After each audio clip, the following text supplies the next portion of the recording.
बिस्मिल्लाहिर्रहमानिर्रहीम। अस्सलाम वालेकुम नाज़रीन, मैं हूं शिराज़ वैसी। आप देख रहे हैं एन न्यूज़ HD पे प्रोग्राम टॉप स्टोरी।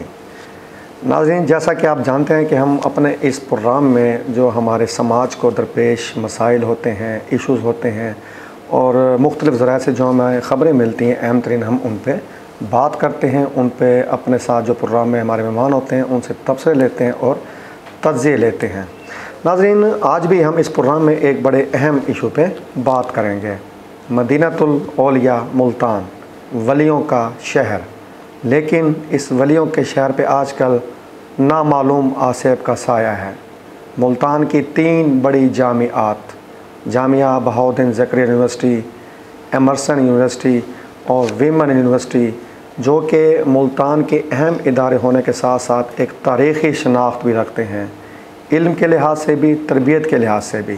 लेकिन मैं दोबारा रिपीट करूँगा कि क्या ऐसा नामालूम आसेब उन पे छा चुका है कि ना वो तालीमी मैदान में वैसे कारकर्दगी दिखा पा रही हैं और ना ही तरबियत के मैदान में जो उन्होंने झंडे गाड़े थे उसको सरबुलंद रखने में कामयाब हैं। इस इशू पे मेरे साथ बात करने के लिए मौजूद हैं हम सब के, आप सब के मुल्तान के मशहूर व मारूफ़ सोशल मीडिया एक्टिविस्ट मोहतरम एहसन गौरी साहब। कैसे हैं एहसन गौरी साहब? जी अल्हम्दुलिल्लाह, ठीक ठाक है सर। सर बहुत शुक्रिया हमारे प्रोग्राम में तशरीफ़ लाए। जी नाज़रीन, एहसन गौरी साहब की एक जो है ना मशहूर होने की एक अहम जो वजह है वो भी आपको बताए देते हैं। आप जानते होंगे, अगर नहीं भी जानते तो जब मैं आपको बताऊँगा तो आप उनसे बखूबी वाकिफ़ निकलेंगे। कुछ बरस पहले एक बड़ा मशहूर मारूफ़ हॉट इशू सामने आया था कि निश्तर हॉस्पिटल मुल्तान, जो कि एक तिबगाह है पाकिस्तान की मशहूर मारूफ़, उसकी छतों से बेगौरो कफन लाशें हमें देखने को मिले थे। वो बेगौर कफन लाशें किन मज़लूमों के लाशें थे? ये वो लाशें थे जो लावारिस लाशें अस्पतालों में आती थीं, जिनके पोस्टमार्टम होते थे और पोस्टमार्टम होने के बाद उनको बिना किसी जनाजे के और बिना किसी तजहीज़ व तकफ़ीन के छतों पे फेंक दिया जाता था और उन्हें परिंदों की खुराक बना दिया जाता था।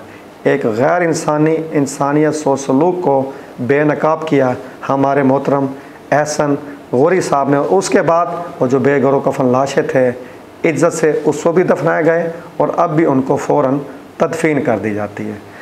सर एहसन गौरी साहब, बहुत शुक्रिया। जैसा कि प्रोग्राम के इब्तिदा में मैंने जिक्र किया मुल्तान की 3 जामियात के बारे में, आप ये देखें इतनी तारीख़ी शनाख्त।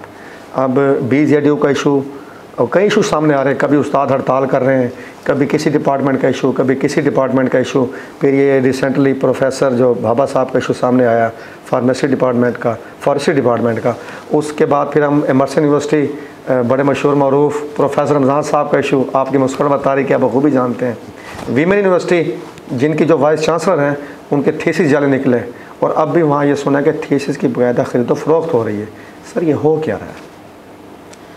जी वैसे साहब, आपका बहुत शुक्रिया। और सबसे पहले मैं एन न्यूज़ का मशकूर हूँ कि जिसके प्लेटफॉर्म से, क्योंकि मैं मुल्तान का बासी हूँ, मुल्तान शहर ने मुझे आपका अपना एहसन गौरी बनाया, तो मुल्तान शहर में अगर कोई भी इशू होगा और मेरा ज़मीर और मेरा ख़मीर मुझे इस चीज़ की इजाज़त नहीं देता कि मैं उस इशू पर बात ना करूं, बल्कि मैं तो इस तरह के इश्यूज़ जहां पर किसी के साथ ज़्यादती हो और मेरिट की धज्जियाँ उड़ाई जाती हैं, तो उन पर बात करना जो है ना जिहाद समझता हूँ। क्योंकि हुज़ूर सल्लल्लाहु अलैहि वसल्लम ने अपनी हदीस में इस बात का बड़े ज़ोर से जो है वो ज़िक्र किया है कि अगर आपके सामने कोई नाइंसाफ़ी हो रही हो, आप अपनी ताकत से रोकें, आप उसको दिल में बुरा कहें।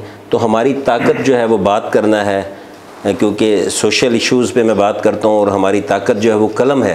तो कलम के ज़रिए, अपने अल्फाज के ज़रिए हम ज़रूर बात करेंगे। तो मैं ये बताता जाऊँ कि सर सबसे पहले जो है ना हमारे यहाँ बहाउद्दीन ज़करिया यूनिवर्सिटी थी और ये एमर्सन जो है ये कॉलेज था, और यूनिवर्सिटी ये जो वुमेन यूनिवर्सिटी का वैसे साहब आपने ज़िक्र किया, ये भी जो है डिग्री कॉलेज होता था, खवातीन डिग्री कॉलेज था। बिल्कुल, नो डाउट। अब जैसे जैसे जो है यहाँ पर आबादी बढ़ती गई, ज़रूरत पेश आई कि इनको जो है वो यूनिवर्सिटीज़ का दर्जा दे दिया जाए। अच्छा, बहुत अच्छा इक़दाम है हुकूमत का भी और हायर एजुकेशन कमीशन का भी, कि उन्होंने आबादी को देखते हुए, मसाइल को देखते हुए वसाइल पैदा करना शुरू कर दी। लेकिन इसके साथ साथ अगर हमारे हुक्मरान तबका, हमारी HEC और हमारी जो इससे रिलेटेड इंतज़ामिया है वो इस पे थोड़ा सा फोकस कर ले मेरिट के ऊपर और रूल्स एंड रेगुलेशन बना दे, मतलब जैसे हुजूर सल्लल्लाहु अलैहि वसल्लम के दौर में अगर कोई चोरी करता था तो उसका बिल्कुल हाथ जो है वो काट दिया जाता था, उसके बाद दोबारा ऐसा काम नहीं होता और हर जुर्म के मुताबिक सजा दी जाती जी। यहाँ जो है ना वो मेरिट नहीं है, जिसकी लाठी उसकी भैंस। लोग जो है वो अपने इख्तियारात का नाजायज़ इस्तेमाल करते हैं, धज्जियाँ उड़ाते हैं, क्योंकि उनका जो है ना उनको निशान इबरत नहीं बनाया जाता, उनको जो है ना उनके मंतकी इंतकाम तक नहीं पहुँचाया। अच्छा, ये बड़ी आपने अहम बात की गौरी साहब कि उनको ना अंजाम की तरफ नहीं पहुँचाया जाता।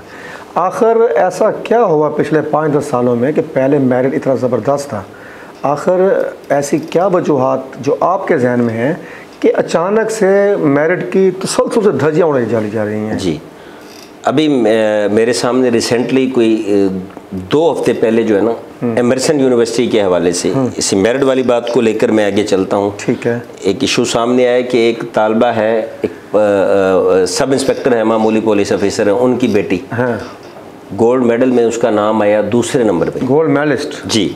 और ये किसी भी तालिब इल्म का ख्वाब होता है, उसको जनाब तीसरा नंबर जो है ना उसका कर दिया गया, ताकि उसको गोल्ड मेडल और सिल्वर मेडल में से सिल्वर मेडल मिले। वजह सिर्फ ये कि वो एक छोटे अफसर की आम फर्द की बेटी थी। अच्छा, जब उसके वालिद साहब वहाँ गए यूनिवर्सिटी में और उन्होंने इस जो ज़्यादती हुई उस बच्ची के साथ उस पर बात की, तो एक बड़े हाई लेवल के ऑफिसर की बेटी भी उसी यूनिवर्सिटी में जो है अभी ज़ेर तालीम है और कंटिन्यू है उसकी स्टडीज़, तो उस बड़े अफसर ने छोटे अफसर को फ़ोन करके वो मामला दबा दिया गया, यानी कि दूसरे नंबर वाली को तीसरे नंबर पे ले आया गया। छोटे अफसर तो आपने नाम ले लिया, बड़े अफसर का क्यों नहीं ले रहे? सर, मुझे नाम लेने में कोई इशू नहीं है। नहीं, आप बिल्कुल लें। मैं ये जस्ट आपको यहाँ पर ये प्रोग्राम में जो है ना जी बिल्कुल क्लियर कट ये कर देना चाहता हूँ कि जब ये नशर होगा प्रोग्राम और इंतज़ामिया तक जाएगा, यूनिवर्सिटी की इंतज़ामिया तक, तो उनको समझ आ जाएगी कि मैं क्या कहना चाह रहा हूँ। कुछ चीज़ें जो है ना वो मख्फी भी रखी जानी चाहिए। मैं जस्ट यहाँ पर ये बड़े ज़ोर से कहूँगा कि जो बड़ा मगरमच्छ है ना जी, वो छोटे मगरमच्छ को खा जाता है, और आज तक हमारी यही रूटीन चल रही है। हमारे जो मामलात हैं वो इसी प्रैक्टिस में चल रहे हैं। अच्छा, इस प्रैक्टिस को तब्दील नहीं किया। गौरी साहब, जंगल का असूल हुआ ना जी, ये तो समुद्र का असूल हुआ, ये ज़मीनी असूल नहीं है, ये इंसानी असूल नहीं है। तो क्या इंसानी असूल भी हम ये दरिंदों वाला करेंगे कि बड़ी मछली छोटे को खा जाएगी? यहाँ तो मेरिट है ना, इंसानों में तो एक इंसाफ का तराजू है ना, फिर बतौर मुसलमान हमारा जिम्मेदारी ज़्यादा बनती है। सर, बात यह है कि आजकल हमारे जो लोग हैं ना वो अपने हक के लिए भी नहीं लड़ते। अब जैसे उस बच्ची जिसका दूसरा नंबर था मेडल के लिए, उसको तीसरे नंबर पर ले आए, उसके वालिद साहब ने बात की, फिर प्रेशर आ गया, बस वो वहीं पे स्टॉप हो गए। हमारे लोग जो हैं उनको हाउ नो नहीं है, उनको जो है वो पता नहीं है कि अपने हक के लिए वो रिट भी कर सकते थे, नहीं कि अदलिया की तरफ भी जा सकते थे, और HEC को भी वो दबा दिया गया ना, बस दबा दिया गया, उनको एक तरह का हरास किया गया कि आपकी नौकरी का सवाल है ना। बिल्कुल बिल्कुल, ये हरासमेंट और बड़ी ज़्यादती है। इस तरह फिर जो लोग जिन्होंने ख्वाब देखे होते हैं, जैसे ये तालबा थी, उसका गोल्ड मेडल में दूसरा नंबर आया, ठीक है, पता नहीं किस तरह उसके वालिद ने उसको पढ़ाया मेहनत करके, और उस बच्ची ने हो सकता है कि पाकिस्तान का जो है वो फ्यूचर बनना था, लेकिन यहीं से उसकी दिल आज़ारी हुई। और अच्छा सर, पता नहीं आपने एमर्सन यूनिवर्सिटी की बात की ना, जिस यूनिवर्सिटी के वाइस चांसलर के ये हालात हों कि वो अपने बावर्ची के साथ मामलात चलाए, उनके रिकॉर्डिंग करें, तो सर वहाँ मेरिट का क्या जिक्र करना। और अब भी देखें कि उनको बाकायदा बर्खास्त नहीं किया गया यूनिवर्सिटी से। अच्छा सर, वीमेन यूनिवर्सिटी पे आते हैं, बच्चियों का मामला है ना। अब वीमेन यूनिवर्सिटी में भी हरासमेंट की एक अलग किस्म है। यहाँ भी यही है कि थीसिस जो है, अभी हम इस पे ख़बर पे होमवर्क कर रहे हैं, अनकरीब हम मुकम्मल जो है ना शवायद के साथ प्रोग्राम करेंगे, आपके साथ ही करेंगे। थीसिस के पैसे लिए जा रहे हैं, ठीक है ना जी। वहाँ मेरिट खिलाफवर्जी किसी और तरह की थी, यहाँ पे किसी और की है। वाइस चांसलर के मामले में ख़बरें आ रही हैं कि उनके अपने थीसिस जाली हैं और जाली थीसिस बनवाए जा रहे हैं, पैसे लिए जा रहे हैं, और वहाँ की जो प्रोफेसर हैं वो मुलव्वस हैं। सर ये यहाँ पे अलग तमाशा लगा हुआ है। बस सर, मैं यहाँ पर ना I have no words for this topic. इस टॉपिक पे जो है ना बस मैं इतना ही कहकर जो है ना इस टॉपिक को क्लोज़ करूँगा कि आवे का आवा जो है ना जी वो बिगड़ा हुआ है। बस इसके लिए ना कोई कैसे ठीक हो सकता है? मोहम्मद बिन कासिम जैसा कोई सिपा सलार सर तलवार उठा के आएगा, गर्दन टिरोड़े जा सकती ना, इसका हल यही है जनाब। हाँ। इसके अलावा मुझे तो सर कोई, यानी कि सारा सिस्टम कोलैप हो एक दफ़ा कोलैप, तो फिर हम आगे चलें। जी जी बिल्कुल। यानी इस हद तक तबाही के दाने पे आप समझते हैं कि हम पहुंच चुके हैं। बिल्कुल सर। अच्छा सर, BZU पे आते हैं। उस्तादों का काम होता है पढ़ाना, उस्तादों का काम होता है तालिब इल्म को डिसिप्लिन में रखना। हम तो सुनते थे कि जामियात में तालिब इल्म स्ट्राइक करते हैं, हड़तालें करते हैं, क्लास का बाइकाट करते हैं। उस्ताद बाइकाट करके बैठे थे पिछले दिनों, कैंप लगा के बैठे थे, हड़ताल कर रहे थे, पढ़ाने को तैयार नहीं थे। स्टूडेंट क्लास में मौजूद, उस्ताद क्लासों से बाहर। ये उस्तादों की जिम्मेदारी अच्छी तो नहीं है सर, क्या कहेंगे आप? अच्छा सर, इसमें यह है कि ना, मैं इस बात पे ये कहूँगा कि कोई एक स्कैंडल हो ना तो हम उस पर मखसूस करके बड़ी, क्योंकि टाइम जो है बिल्कुल टाइम फ्रेम जो आपने मुझे दिया है वो बिल्कुल जो है ना जी मुख्तसर से एक जनरली तज्ज़िया हो जाए ना आपका इस पे कि उस्ताद ऐसा क्यों कर रहे हैं। सर पता क्या, उस्ताद जो है ना, आपने भी पढ़ा होगा, मैंने भी पढ़ा है कि रिफॉर्मर होता है। हाँ बिल्कुल। मुसले होता है। बिल्कुल ठीक है ना। बिल्कुल। तो असातिज़ा के जो भी मसले हैं वो सर हड़ताल या क्लासेस का बाइकाट करना जो है ना इस मसले का, इस इशू का हल नहीं है। इस तरह बहुत सारे तलबा जो हैं, अब देखें ना, बहुत दूर दूर से BZ में जो हैं लोग आते हैं, डिजी खान से, विहाड़ी से, वो बेचारे पता नहीं साउथ पंजाब से आते हैं, पता नहीं किस तरह सफ़र करके, और वो बेचारे अपने बहुत यानी कि कसम पुरसी की हालत में वो लोग आते हैं एजुकेशन हासिल करने के लिए। तो बिल्कुल सर असातिज़ा की जो ये रविश है ना, ये बिल्कुल काबिल मुज़म्मत है। मैं भी एक टीचर का, एक उस्ताद का बेटा हूँ। हमारे यहाँ तो ये होता था कि अगर 6 बजे मेरे वालिद साहब, मतलब 8 बजे स्कूल लगता था ना, तो 6 बजे मेरे वालिद साहब जो ना वक्त पहुँच छोड़ देते, बल्कि स्टूडेंट से पहले पहुँच जाना। 6 बजे वो घर छोड़ देते थे और 8 से पहले वो ना अब पहुँच जाते थे अपने इदारे में। तो मैं अपने असातिज़ा से हाथ जोड़ कर, हाथ बांध कर ये रिक्वेस्ट करूँगा कि यार आपके ऊपर एक उम्मीद है तो आप इस उम्मीद पे पूरा उतरें। आप इस तरह का बिल्कुल बल्कि मैं आप शायद आपकी बात को मैं आगे बढ़ाऊँ छोटा सा मुख्तसर से, कि आप तो बच्चों को सिखाएं कि टेबल पर बैठ के गुफ्तगू करें, आप खुद एहतजाज करने बैठ गए हैं। सर देखिए, हमने अपने असातिज़ा से जो है ना, जिस तरह हमारी तरबियत होगी ना, माँ की गोद बच्चे की पहली तरबियत गाह है, इसी तरह असातिज़ा से हमने जो है तरबियत लेनी होती है। अगर असातिज़ा हमें ये इस तरह का मतलब जो है हमारे साथ इस तरह की प्रैक्टिस करेंगे, असातिज़ा का अगर ये रद्द अमल होगा तो हम क्या करेंगे, क्या करेंगे फ्यूचर में जाके? फिर हमारा भी हाल जो है ना, फिर अल्लाह ही वारिस है। बस यही कहूँगा। अच्छा गुल साहब, ये तो था उस्ताद का मामला। हम क्लास रूम की तरफ आते हैं। कल ही एक अखबार ने खबर ब्रेक की कि फार्मेसी डिपार्टमेंट है BZU का जी बड़ा, और ये इस डिपार्टमेंट के बारे में कहा जाता है कि बड़ा अमीर तरीन डिपार्टमेंट है, इसके अपने अकाउंट्स हैं, लेकिन वहाँ सूरत हाल ये है कि टूटे फूटे बेंचेस, वाशरूम्स में पानी तक नहीं है, तारें लटकी हुई हैं, लाइट्स नहीं है। तो सर ये जो इतना फंड इकट्ठा करते हैं किधर जाता है?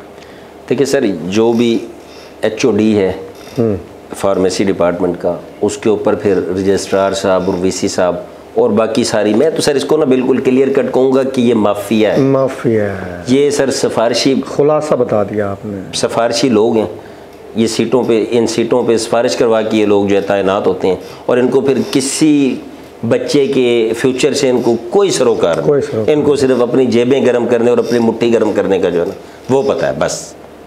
इसके अलावा मेरा ख्याल, आपने जो दरमियान में बात की कि आवे का आवा बिगड़ा हुआ, बस। तो भाई जब तक आवा सही नहीं होता तो आवे भी ख़राब ही रहेगा। ऐसे ही है सर। गौरी साहब बहुत शुक्रिया। और नाज़रीन, मैं आपको आगाह कर दूँ कि गौरी साहब सिर्फ आज हमारे प्रोग्राम में नहीं आए, ये ऐसे समझे हमारा एक इब्तदाई इंट्रो टाइप प्रोग्राम था। गौरी साहब जब और प्रोग्राम्स में हमारे साथ शामिल होते जाएंगे तो आपके सामने इनकी सलाहियतें मज़ीद निखर के सामने आती जाएंगी और आप सोचने में मजबूर हो जाएंगे कि आखिर गौरी साहब चीज़ क्या है। तो जो आप अगले प्रोग्राम्स देखेंगे तो उसमें इंशाअल्लाह जो हमने आज बात की इशारतन मुख्तलिफ स्कैंडल्स के बारे में, इन पर इनसे खुल के बात करेंगे और इनसे राय लेंगे। इजाज़त चाहते हैं, अगले प्रोग्राम में गौरी साहब के साथ आपके सामने दोबारा हाज़िर खिदमत होंगे। आपकी राय के मुंतज़िर रहेंगे। इजाज़त चाहते हैं। अल्लाह हाफ़िज़।